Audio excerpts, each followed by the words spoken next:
Chapter 3. At break, Ben said to Rose, "It's true. Zack is afraid of rats. I saw his face when you were telling your rat story." "I'm scared," said Rose. "I think he's going to get me." "My book didn't have any words in it. I made the story up." "Did you?" Ben was surprised. It was brilliant.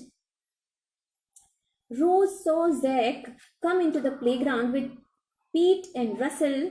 When Zack saw Rose, he walked over to her, followed by his gang. "Where's that book?" Zack said. "The one about the invisible rat?" "I haven't got it," said Rose. "You have," snarled Zack. "I saw you put it in your pocket." Ben said, "Leave her alone." "Keep her off it," said Zack, and he gave Ben a shove that sent him tumbling to the ground. Rose took off. She ran across the playground with Zack and his gang leaping after her. They were much faster than Rose. She didn't stand a chance. Pete grabbed Rose's arm and Zack pulled the book out of her pocket. "Aha!" cried Zack, opening the book. "I thought so. This book hasn't got any words in it. You made them up. Rose Ritchie, you can't read." "Rose can't read. Rose can't read," sang Pete and Russell. Tears began to fill Rose's eyes. And then she remembered something Uncle Winnie had said about things you can't see. "I can read," she cried. "A wizard gave that book to me. The words are invisible to some people." "Huh," sneered Zack. Mrs. Feather was on duty in the playground. Zack went straight up to her and said, "Look at this book, Mrs. Feather. It hasn't got any words in it. Rose made the story up." Mrs. Feather took the book and opened it. "Oh," she said, "that's interesting. Come here, Rose."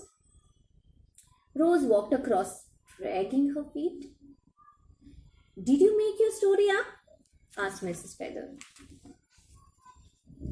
"No," mumbled Rose. "The words are invisible. I can read invisible writing." Zack burst out laughing, but Pete looked interested. Mrs. Feather didn't laugh. She said, "I see," and gave the book back to Rose. The bell went for the end of the break and everyone ran indoors. Ben was already sitting at the table when Rose went into the classroom. He had a funny look on his face. "Did Zack hurt you?" asked Rose. "Nah," said Ben.